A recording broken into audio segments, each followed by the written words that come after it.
Hi everyone, I'm Steven, and today I'm using cardboard to make the Flag Smasher mask worn in the Disney Plus show Falcon and the Winter Soldier. If you're curious, keep watching, subscribe, like the video, and let's get to it. I started off by taking a long piece of tinfoil, folding it in half, and then carefully pressing it against my face. I made sure to push against my nose and get my eye shape, head shape, location on my mouth, etc., etc. Kind of all the shapes of my face. If it stayed just as tinfoil, it would be super delicate and bend very easily, so I covered the entire front of the face in masking tape in order to give it some strength. If you do this project, just go slow. You want to make sure that you don't bend the foil and lose the shape of your face, especially your nose and your eyes, because that's kind of the most important. Anyway, I crisscrossed the tape and made sure it was completely covered before I focused on all the edges. And around the edges, I just put pieces of masking tape all along the outside of the edges of the mask.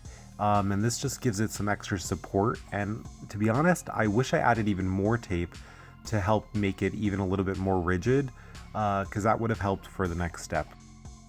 The Flag Smasher mask actually has a little bit more of a chin, and it kind of looks like how an old school hockey mask looked.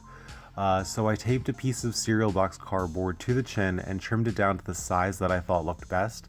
I'll eventually cut out the masking tape chin that's underneath it, but with that taped, it was time to paper mache. And by the way, if you're liking this video, feel free to subscribe for more cosplay videos. Anyway, for the paper mache, I mixed together a little bit of white glue, flour, and water. Then I dipped in lots of thin strips of newspaper in order to cover the entire Flag Smasher mask in paper. I let that dry and then I did it all over again. After the second layer dried, I decided my face didn't look like the actual mask in the show, so I got some corrugated cardboard and basically glued on some big eyebrows to make my face look a little bit more hooded, angular, kind of menacing, and just more like the actual Flag Smasher mask.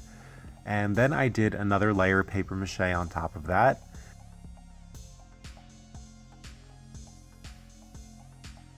Once that dried, I decided that the under eyes of the mask just looked a little bit thin, and not in proportion with the new eyebrow section. So I glued on some strips of cereal box cardboard under the eyes just to beef out the cheeks a little bit more. You probably won't have to do that. It might have actually been completely unnecessary, but I think it added a little bit of extra beefiness to the cheeks. I don't really know. It might have been unnecessary. But yeah, after that, I did another layer of paper mache just to cover it up, and that's 4 layers in total. When that dried, I carefully cut out the eyes using a utility knife, and to keep the edges together, in the cut portion, I just added on some masking tape. I also cut out the masking tape chin portion that was underneath the cardboard chin. See? Like this. At this point, I could have been ready for paint and probably should have been ready for paint, but I had some leftover paper mache clay, so I applied that to the mask. This is totally optional and was kind of an unnecessary step. This is just wet toilet paper, glue, joint compound, and paint, but I'll link to the recipe in the description of the video. It's from an awesome paper mache YouTuber on YouTube. But yeah, I put that on, let it dry, and then sanded it until smooth. The good thing about the Flag Smasher mask is that it doesn't necessarily have to be super smooth. I figured it could be rough and battle damaged or something from like skirmishes in the street, I don't really know. But I painted it in 2 coats of black craft paint before taking my knife and cutting a tiny slit on each side of the mask. A hole puncher would have worked too, but I actually didn't feel like looking for mine and I had my knife next to me. So I slid some elastic through those slits, hot glued it down, and voila, the mask can be worn now.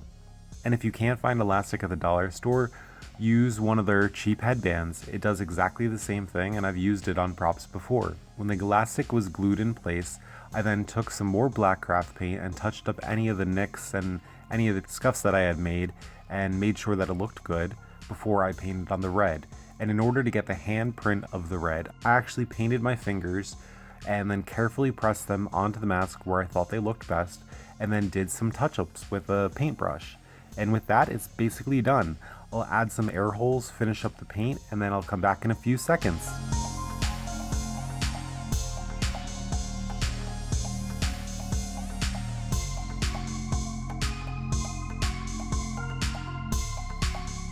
So there you have it, a Flag Smasher mask completely made from cardboard, tape, foil, and glue.